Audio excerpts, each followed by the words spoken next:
अध्यात्म विज्ञान कोई धर्म या संप्रदाय नहीं है, ये स्पिरिचुअल साइंस है जो कुदरत के कानून पर आधारित है।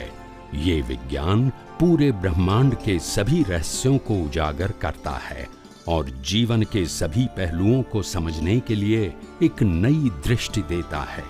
इसी को आर्ट ऑफ विजन कहते हैं, दुनिया को देखने की एक नई दृष्टि, जो अध्यात्म विज्ञानी परम पूज्य स्वामी श्री कमलेशानंद जी के निर्देशन में सनातन सत्य का अनुसंधान कर हमारे जीवन को प्रकाशित करे।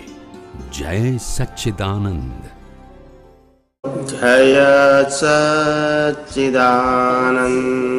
जय सच्चिदानंद। जय सच्चिदानंद। जय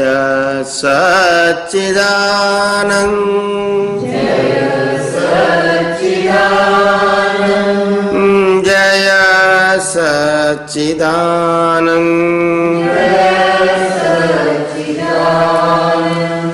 जय सच्चिदानंद।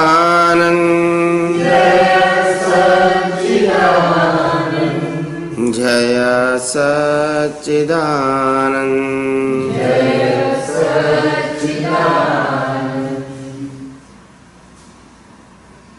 जय सच्चिदानंद।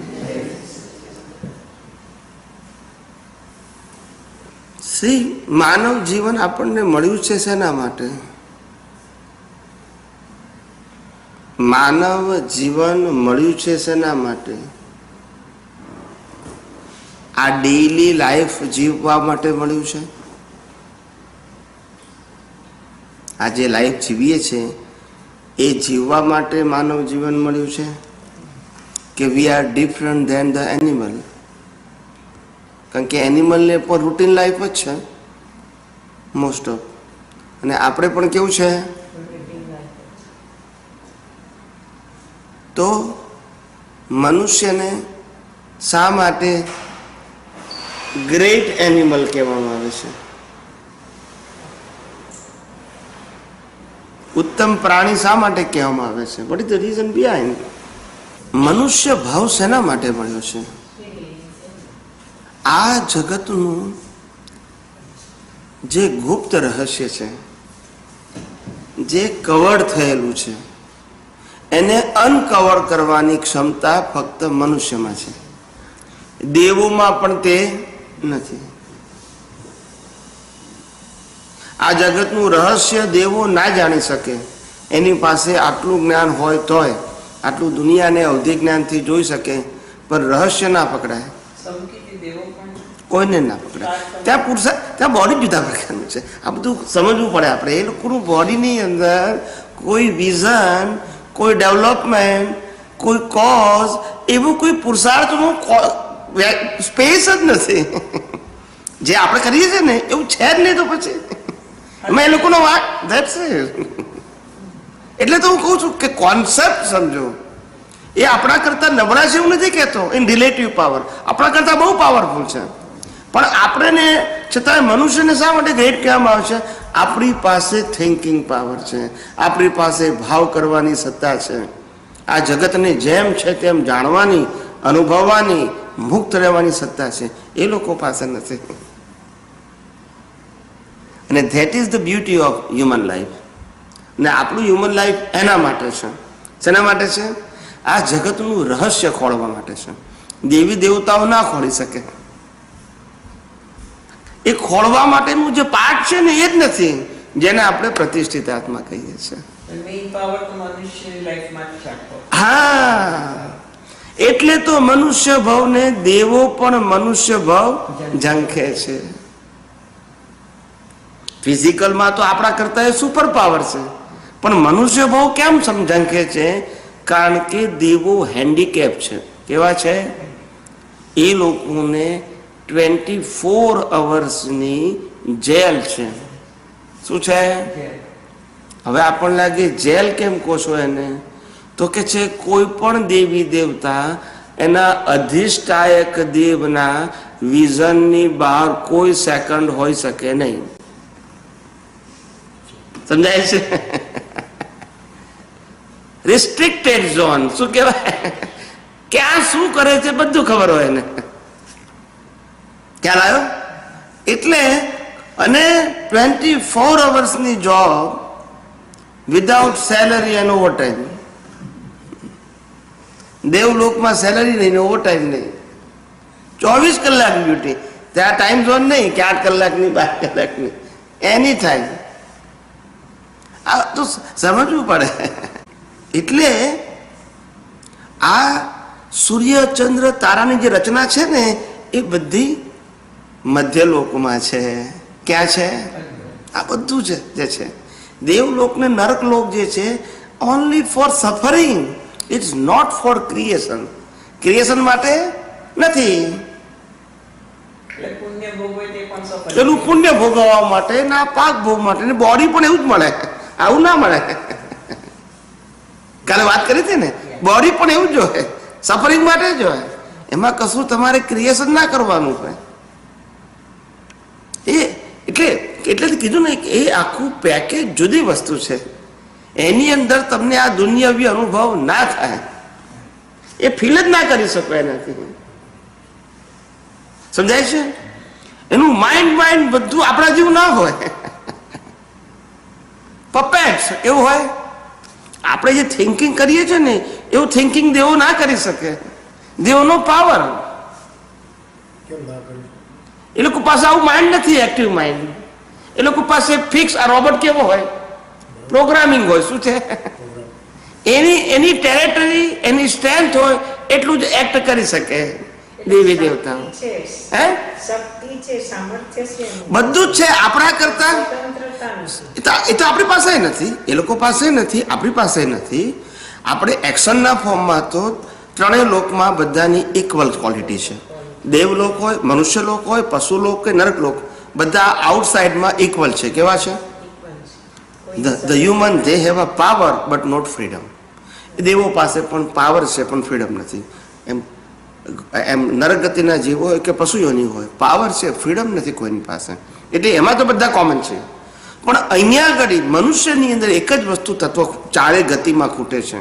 દેવલોક, નર્કલોક, પશુઓની અને મનુષ્યોની. આ ચારમાં મનુષ્ય પાસે એક જ પાવર છે કે જે પોતે વિચારી શકે છે, ભાવ કરી શકે છે, દ્રષ્ટિ બદલી શકે છે, ટૂંકમાં પુરુષાર્થ કરી શકે છે. આ મન વચન કાયાના સફરિંગથી સેપરેટ પુરુષાર્થ કરવાનો પાવર ઓનલી હ્યુમન લાઈફમાં છે. એટલે આ બધી વાતો સાંભળવાની એટલા માટે છે કે આપણને ખરેખર ખબર પડવી જોઈએ કે આપણી સ્વતંત્રતા ક્યાં છે અને એ સ્વતંત્રતામાં આપણે શું કરી શકીએ એમ છે. આપણે એ જાણતા નથી. અને જ્યાં સ્વતંત્રતા નથી ત્યાં જ બધું એટેન્શન આપીએ છીએ. પછી કે મારી એનર્જી વેસ્ટ, પણ વેસ્ટ જ જાય ને. દળેલું દળીએ તો શું થાય? જે લાઈફ જ આપણી ડિસાઇડેડ છે એને ડિસાઇડેડ કરવા પ્રયત્ન કરીએ in favour of us. How it is possible? Lord Rama is fail. વનમાં જવું પડ્યું, રાવણને સમજાવવામાં ફેલ ગયા. કૃષ્ણ ભગવાન દુર્યોધનને સમજાવવામાં ફેલ ગયા. મહાવીર ગોસાલકને સમજાવવામાં ફેલ ગયા. Because it is decided part. હવે આપણે ડિસાઇડેડ પાર્ટ છે એમાં એફર્ટ કરીએ છીએ. પછી કે મારી એનર્જી વપરાઈ ગઈ, પણ વપરાઈ ગઈ ને. તારે તું ત્યાં મુક્ત છું ત્યાં એફર્ટ કરવાનો હતો, એની જગ્યાએ એમાં કર્યો. પાછા મન વચન કાયાના એફર્ટની વાત નથી કરતા. તમારો ઉપયોગ તમે ત્યાં કન્ઝ્યુમ કરો, that is your loss. Thought, speech અને એક્શન લોસ નથી, ઇટ ઇઝ ડિસાઇડેડ. પણ તમારું જે વિઝન તમે ઉપયોગ કર્યો, ધેટ્સ યોર પાવર. સમજાય છે? That's your power. એટલે પાવર તમે ક્યાં કન્ઝ્યુમ કરો છો, ક્યાં વાપરો છો, એના આધારે તમારું આજનો એક્સપિરિયન્સ છે અને એ તમારી આવતીકાલ છે. એટલે આ કોન્સેપ્ટ સમજવો કે our current life from birth to death including our mind, speech and action is predecided or predestined. આ સમજવું ને બહુ જ વિશાળ દ્રષ્ટિ જોઈએ. અલ્પમતીથી સમજાય નહીં. બધાને એમ લાગે કે હું આમ કરી નાખું, હું આમ કરી નાખું. ખ્યાલ આવી ગયો? કોઈનાથી કશું ના થાય. સંજોગો જ તમને કરાવડાવશે સારું અથવા ખોટું. સફળતા કે નિષ્ફળતા આ બધું સંજોગ ઉપર છે. તમે ખાલી પ્રયત્ન કરી શકો. શું કરી શકો? પ્રયત્ન કરી શકો. રિઝલ્ટ તમારી પાસે નથી. કૃષ્ણ ભગવાને પ્રયત્ન કર્યો ને દુર્યોધનને સમજાવવામાં, ફેલ ગયા. રામે પ્રયત્ન કર્યો રાવણને સમજાવવામાં, ફેલ ગયા. પ્રયત્ન કરવાનો વાંધો નથી, પણ એ પ્રયત્નની ઉપર તમારો ઉપયોગ હોવો જોઈએ. શું હોવું જોઈએ? ઉપયોગ હોવો જોઈએ પ્રયત્નની સાથે. અને જ્ઞાની પુરુષ દાદા ભગવાનનું this is the mission of દાદા ભગવાન કે આ વિજ્ઞાન જગત સમક્ષ પહોંચે. અને છેલ્લે સુધી કહેતા આવ્યા કે સાયન્ટિસ્ટ ભેગા કરો મને, હું સાયન્સ આપીશ તો એના નિમિત્તે સાયન્સ બહાર પડે ને, એની જ ભાષામાં બહાર પડે, પણ સાયન્સ તો બહાર પડવું જોઈએ. આ સાયન્સ બહાર ના પડ્યું. શું ના થયું? અને જે ટુકડે ટુકડે બહાર પડ્યું એને લોકો સાયન્સના ફોર્મમાં ના સમજ્યા. કયા ફોર્મમાં ના સમજ્યા? સાયન્સના ફોર્મમાં ના સમજ્યા. એમાં બેઝ તો પાછો ડુઅરશીપનો રહ્યો. શેનો રહ્યો? અને જે સેટિસ્ફાય વિથ ધ એક્શન. ઓ મેં આટલું આટલું કરી નાખ્યું, નાવ આઈ એમ હેપી. એટલે સાયન્સ પહોંચ્યું નહીં.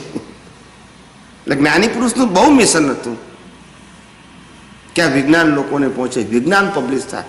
અને આજે અમારું આ જ મિશન છે, વિજ્ઞાન પબ્લિશ થવું જોઈએ. અને વિજ્ઞાનનો કોઈ માલિક ના હોય. It's a universal truth. ફક્ત જેને અનુભવ થયો એને જ્ઞાની કહેવાય, પણ ઓનર કે ક્રિએટર ના કહેવાય.